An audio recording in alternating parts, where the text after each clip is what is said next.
வணக்கம். இன்றைக்கி நம்ம பார்க்க போகிறது, இப்போ மழையெல்லாம் நல்லா எல்லா ஊர்லேயுமே பேஞ்சிக்கிட்டு இருக்குது. நல்லா குளிர் நல்லா இருக்குது. இப்போ டீ கடையிலலாம் சாப்பிட்ருப்போம் வடை, அந்த வடை தான் நமக்கு பார்க்க போகிறோம். வாங்க வீடியோக்குள்ளே போய் எப்படி செய்யலான்னு பார்த்துட்டு வந்துடுவோம். இந்த டம்ளரில் ஒரு டம்ளர் கடலைப்பருப்பு போட்டிருக்கேன்.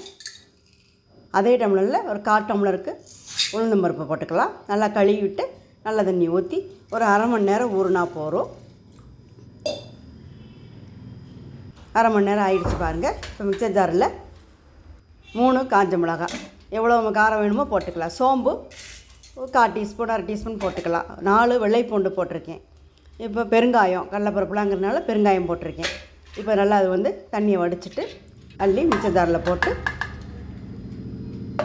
மிக்சரில் நல்லா போட்டு அரைச்சி எடுத்துக்கலாம். பாருங்கள், இப்போ கொஞ்சம் தேவையான உப்பு போட்டுடலாம். இன்னும் ஒரு ஓட்டு ஓட்டிடலாம். தண்ணி எதுவும் ஊற்றலை. ரொம்ப குறக்கறனும் இல்லாமல் ரொம்ப நைஸாகவும் இல்லாமல் அந்த அளவுக்கு இருந்தால் போகிறோம்.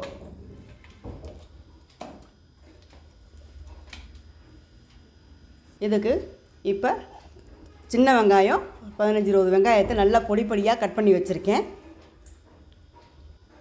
காரத்துக்கு எவ்வளோ வேணுமோ பச்சை மிளகாய் ஒரு 4 போட்டிருக்கேன். நல்லா கருவேப்பிலை பொடியாக கட் பண்ணி வச்சுருக்கேன். இப்போ நல்லா பிசைஞ்சு எடுத்துக்கலாம். டீ கடையிலலாம் பார்த்துருப்போம், வடை மாதிரி இருக்காது, போண்டா மாதிரி இருக்காது, பெருசாக போட்டிருப்பாங்க. நம்ம அது மாதிரி போடலாம். இப்போ அடுப்பில் ஒரு எண்ணெய் சட்டி வச்சுருக்கேன். இதை பாருங்கள், வடை மாதிரி இல்லை, போண்டா மாதிரியும் இல்லாமல் நல்லா பெருசாக போட்டிருக்கேன் பாருங்கள்.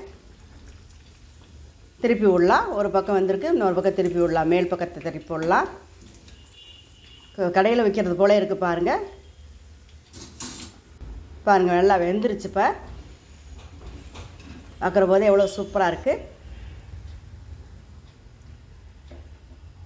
மித்த எல்லா மாவையும் இது போல் போட்டு எடுத்தாச்சு பாருங்கள். இதுக்கு தேங்காய் சட்னி வச்சு தொட்டு சாப்பிட்டா இந்த மழைக்கு அதுக்கும் அருமையாக இருக்குங்க. இந்த டம்ளரில் போட்டது 10 வடை வந்திருக்கு. பெருசாகவே போட்டிருக்கேன். 10 வடை கிடச்சிருக்குங்க. வாங்க எல்லோரும் இந்த மழை காலத்தில் சூப்பராக சாப்பிட்லாம். நீங்கள் இது போல் செஞ்சு பார்த்துட்டு எப்படி இருக்குன்னு கருத்துக்களை கமெண்ட் பாக்ஸில் சொல்லுங்கள். இந்த வீடியோ பிடிச்சிருந்தா உங்கள் ஃப்ரெண்ட்ஸு ரிலேட்டிவ்ஸ்க்கெல்லாம் சொல்லி ஷேர் பண்ணுங்கள். பேச்சு சமையலை சப்ஸ்கிரைப் பண்ணுங்கள். இந்த வீடியோவை முழுமையாக பாருங்கள். பார்க்குற போதே எவ்வளோ நல்லா இருக்குது, எவ்வளோ கிறிஸ்பியாக இருந்துச்சு. பிச்சு பார்க்குறப்ப அது சத்தம் கடிச்சு பாருங்கள். நன்றி, வணக்கம்.